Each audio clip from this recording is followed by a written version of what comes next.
Marlène, deuxième podcast. Bonjour Ève. Bonjour. Qui es-tu Ève? Alors, moi, je suis kiné. Je suis kiné à Nîmes, où j'exerce dans mon cabinet. Et j'exerce avec des patientes qui ont été toutes opérées du sein. Voilà. Je suis kiné depuis 14 ans maintenant. Je suis également ostéopathe.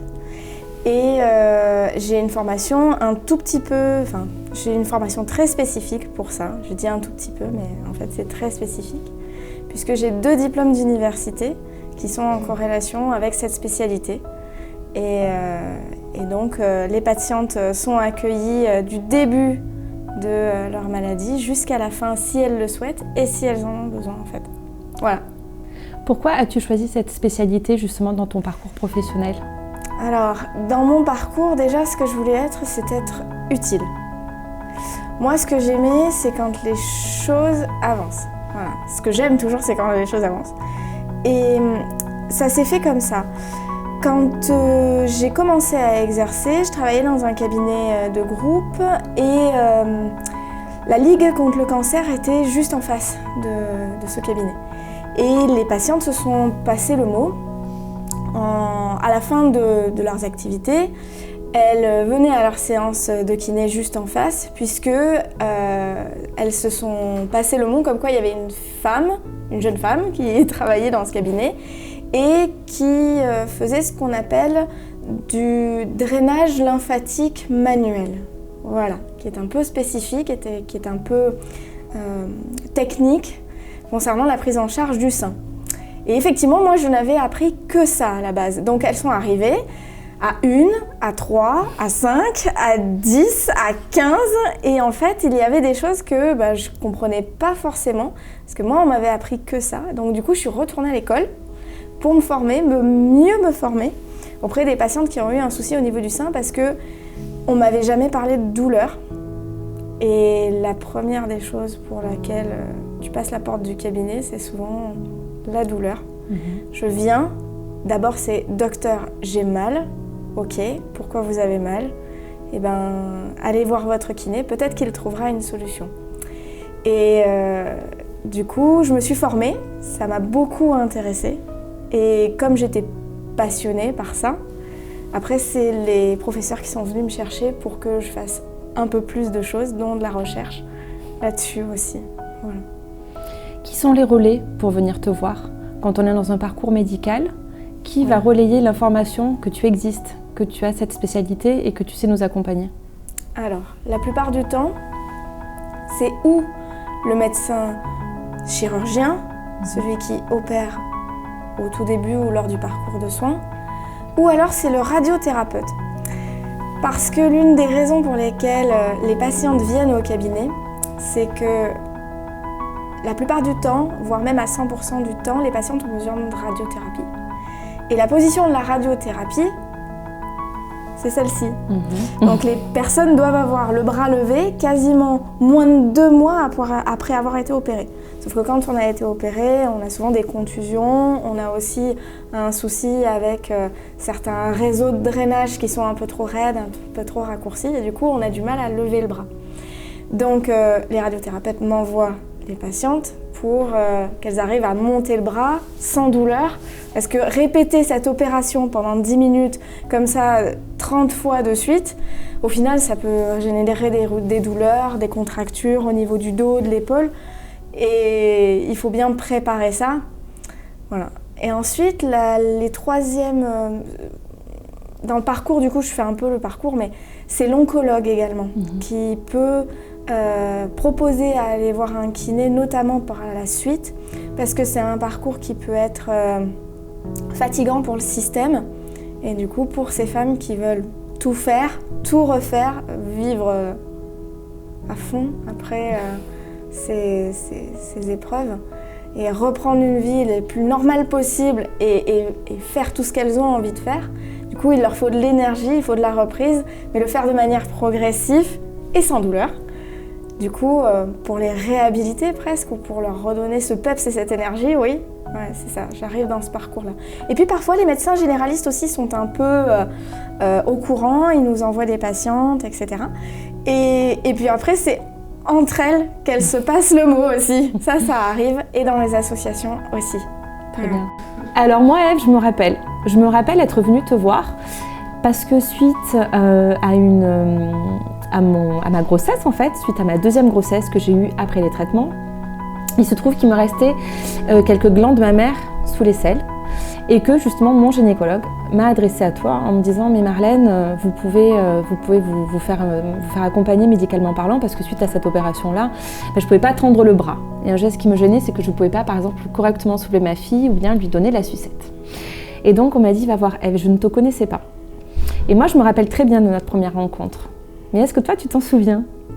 Oui, effectivement. Je me souviens bien. Alors déjà, tu venais parfois accompagner de ta fille, qui était en bas âge. Et non, c'était pas un souci qu'il y avait au niveau des glandes mammaires, mais en fait, c'était un problème au niveau des cicatrices de l'opération. Donc oui, il n'y avait plus... et du coup, forcément, le corps avait essayé de fabriquer quelque chose qui était des raideurs. Et ça arrive très régulièrement. Et du coup, c'est autant un problème de raideur due aux cicatrices et autant un problème de reconstitution du système. Parce qu'en fait, on est plein de force à l'intérieur et on est capable de se reconstruire aussi avec ce qu'on a, mais parfois c'est un peu raide. Surtout que quand on a un corps hyper, alors je vais dire hypertonique comme le tien, mais c'est vrai en fait. Merci, je prends le compliment. Non, mais et si hyper vigilant à se refaire, à se restructurer, etc. Des fois c'est un peu raide aussi, donc du coup c'est pour ça que des lignes de tension étaient arrivées, mais c'était quelque chose qui était complètement, que moi je connaissais.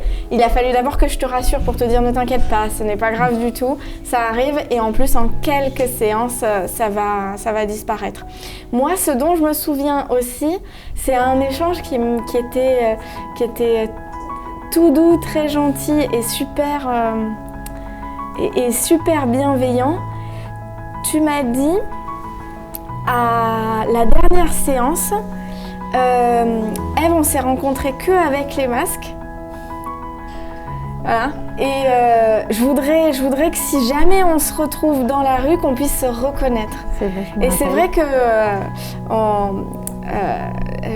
maintenant je te vois. Voilà.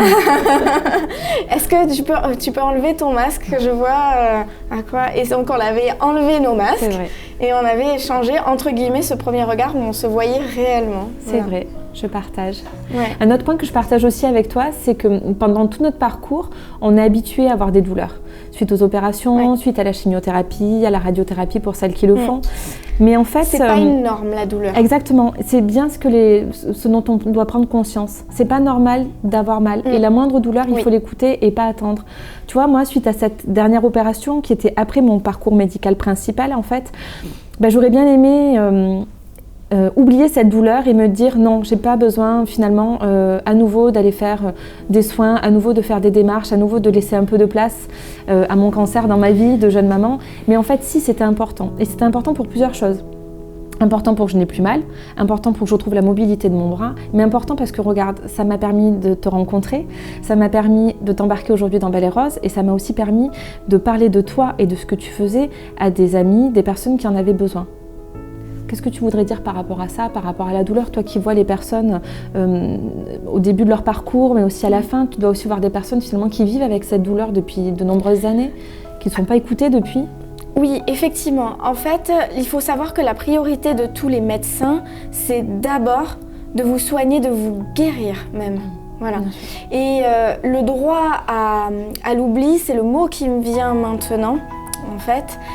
Effectivement, on parle beaucoup du droit à l'oubli au niveau administratif, mais nous, d'oublier ce qui s'est passé, ou vous, d'oublier ce qui s'est passé, c'est compliqué. Donc oui, il faut toujours être accompagné là-dedans, avec, même si j'ai mal, il faut que je le dise, que je cherche des solutions, et ça peut être au travers des groupes de kinés qui sont comme moi, et c'est pour ça que je mets en place aussi des formations autour des kinés de la région pour que l'on soit à Nîmes ou dans le village un peu éloigné à la lisière de la Lozère, il y ait aussi un kiné qui soit spécialisé aussi dans les troubles du sein pour que chacune vous ayez accès en fait à cette spécificité. Tu penses qu'aujourd'hui, il y a un maillage suffisamment important de soins support ou de soins tels que les tiens dans le parcours médical et en France ? C'est beaucoup en train de se mettre en place grâce aux associations et il ne faut pas hésiter à chercher, même si on a déjà cherché il y a 6 mois en arrière en se disant tiens, est-ce que je trouve un acupuncteur qui est pas très loin de chez moi qui va me permettre d'améliorer tel ou tel type de symptômes.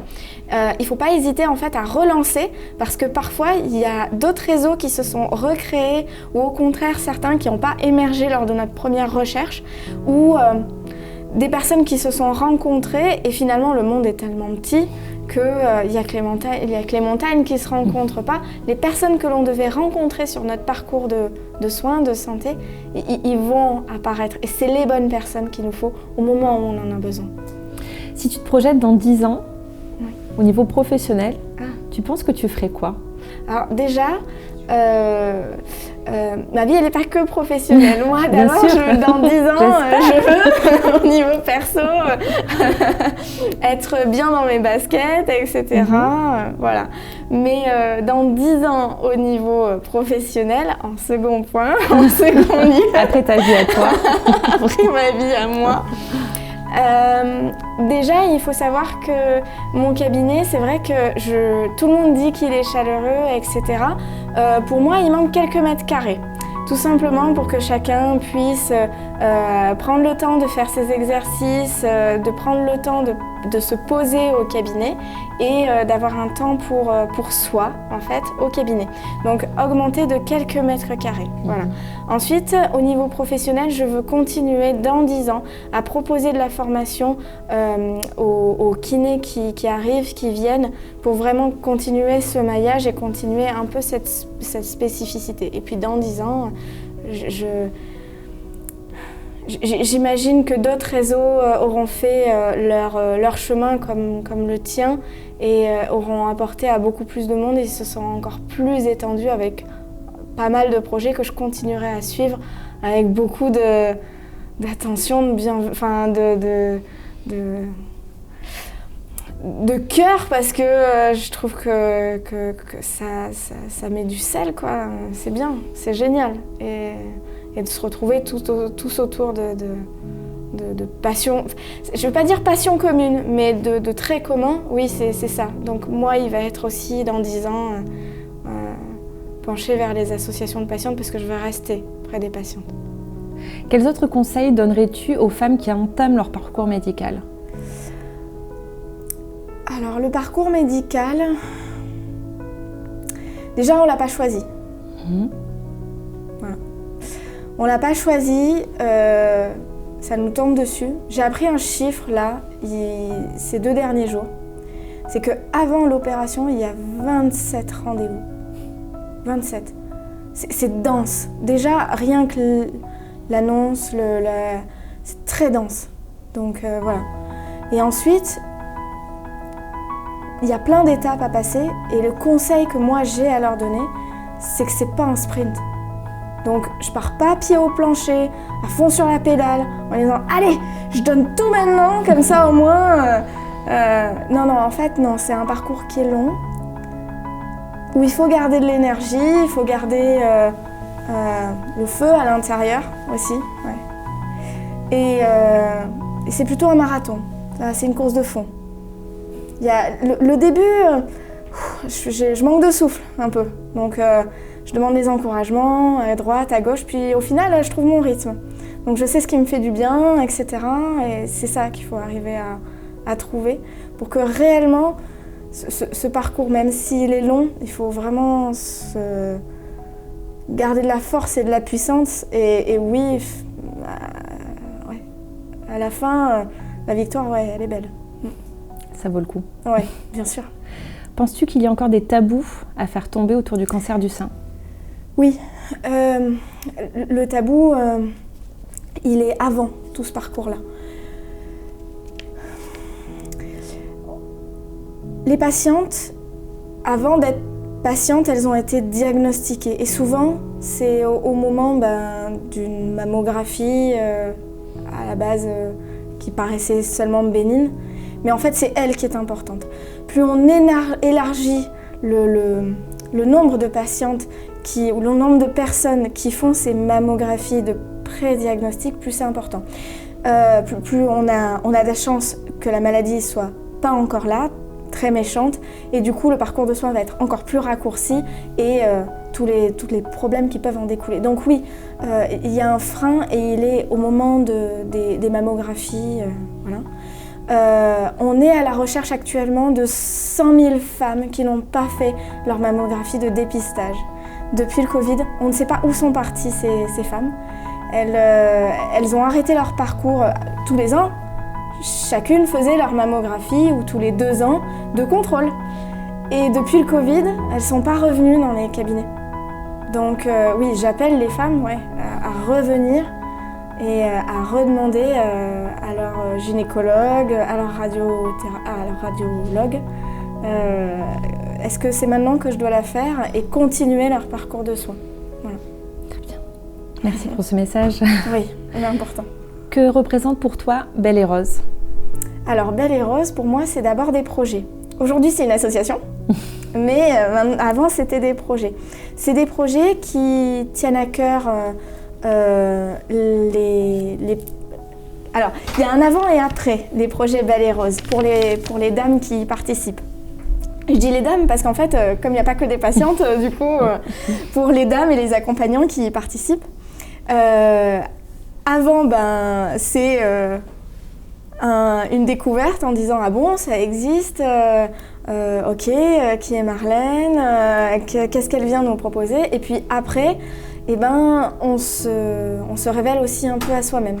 On se dit « Ah oui, en fait, si on me met en lumière maintenant, c'est parce que dans le parcours, ou dans mon parcours à moi, puisque c'est des dames aussi qui s'expriment, en fait, j'ai vécu des choses fortes. » Et ça, c'est le point d'orgue, finalement, des fois, de leur parcours, qui n'est ni quelque chose où on va leur apprendre des choses difficiles, ou ni des rencontres où est-ce que je peux avoir confiance en cette personne qui va s'occuper de moi, etc. Non, là c'est une rencontre pour elle-même, à elle-même. Ouais. Ève, l'année dernière, tu as accepté de poser autour des arènes en tant que soignante. Est-ce que tu veux bien nous raconter ton aventure Belle et Rose de l'année dernière ? Alors je savais que je faisais partie d'un groupe de 5 soignants. Voilà. C'était génial que nous, on nous propose déjà les soignants de ville de faire partie de ces portraits. Et parce que au-delà de l'hôpital, au-delà des cliniques, oui, il y a des soins de ville qui sont accessibles aux patientes. Donc que moi je représente ces soignants de ville, c'était très touchant. Ensuite, moi, personnellement, j'étais contente déjà que tu me proposes ça, parce que j'avais vu déjà les patientes et les accompagnants faire l'autre projet de l'année dernière. Je trouvais que ça leur avait beaucoup apporté.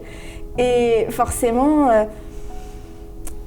moi, je me suis dit déjà, est-ce que je vais être à la hauteur ? Parce que les arènes, c'était un endroit prestigieux, donc c'était déjà super et génial qu'on ait cette tribune-là, enfin presque, voilà, pour Octobre Rose.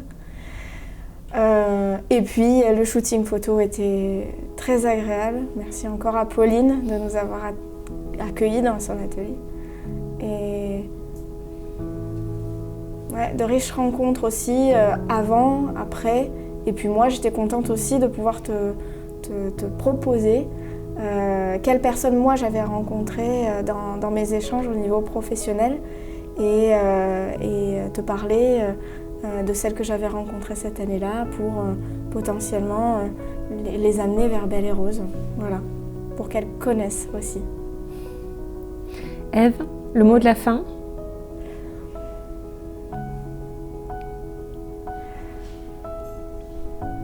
On parle des soins, on parle beaucoup des soins de support en ce moment. C'est tout ce qui s'articule auprès des prises en charge des personnes qui ont eu un souci au niveau du sein, et de leur entourage également.